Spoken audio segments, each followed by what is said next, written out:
How is everybody doing? My name is Echo, and you have requested that we check out the machinery add-on created by Yegs. The add-on is priced at 490 Minecraft coins. That's £2.49. This add-on is $3. According to the creators, there is a total of 7 machines you are able to add to your survival experience. This is to make things easier and automated. Very small in file size, only 1 MB. This add-on is going to work in new and pre-existing worlds. I've spent a little bit of time setting this up, and I was relatively impressed. And once you have this installed, you'll be given the machinery book by Yegs, just explaining what this is and what you can do. We have alloy crucibles, alloys, wrench, storage crates, super smelter, auto farmer, block breaker, tree harvester, and even teleporters. Inside of this add-on, there are 3 brand new ingots you are able to make.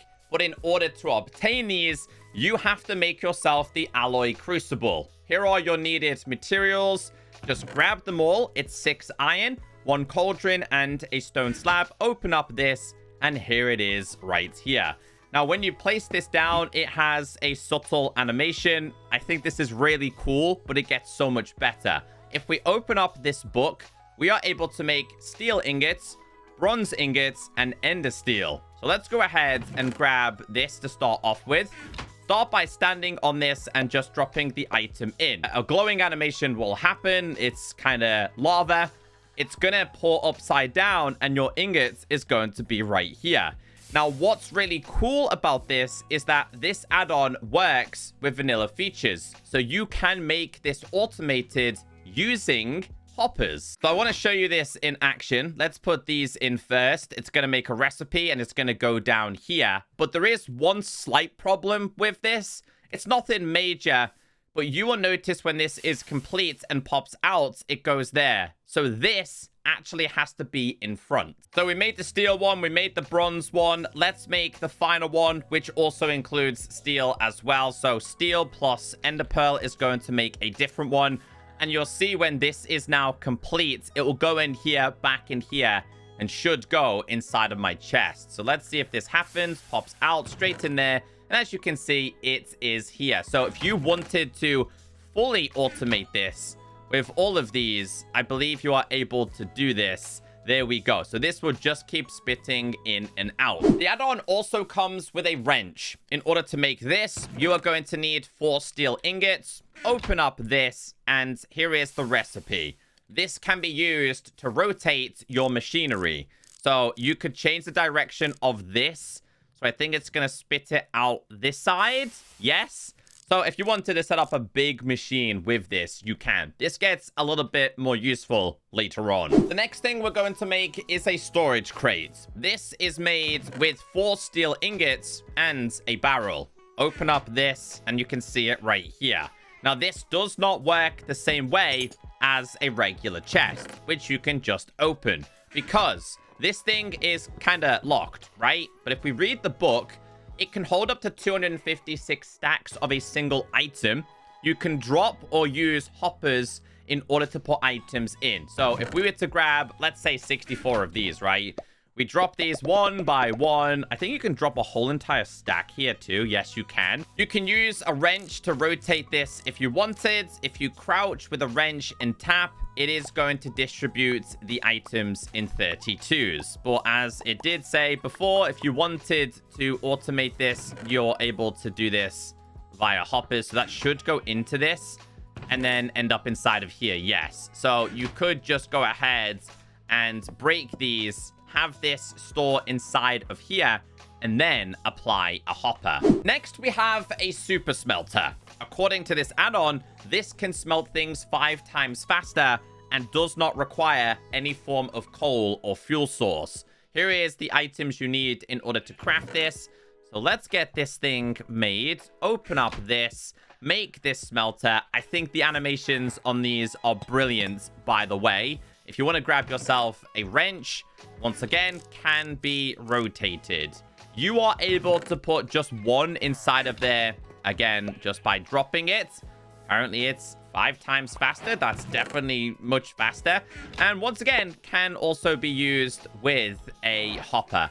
I love the fact that they've interpreted hoppers. It's a brilliant idea. Automatic harvester. This requires yellow wool. Yes, it has to be yellow. So it also requires sticks. And again, some of the previous ingots that we've made. So let's get this thing placed down. This is what it looks like. It can be rotated, but I don't think this one makes too much of a difference. I'm going to go ahead and place this over here. Same time, I'm also going to break this because this will mess that one up. Now, it's a good idea to have hoppers underneath here, and it will automatically place down the seed/crops once again. But this one does take a little bit of time to kick in. It's kind of like scanning the area is probably the best way for me to say this.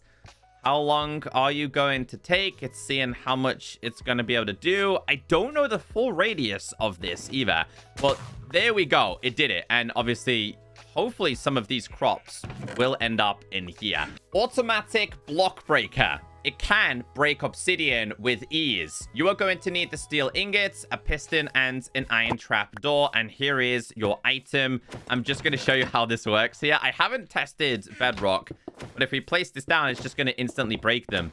I didn't mean to do that. Obsidian works. Deep slate works.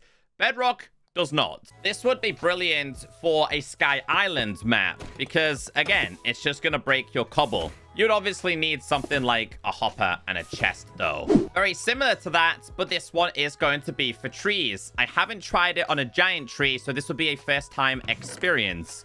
Here are your needed items. Open up this, and let's make ourselves the tree chopper. The one thing I will say about this is if I place this here, you're then going to have to go ahead and rotate it, and it chops it down. So let's go ahead and break this.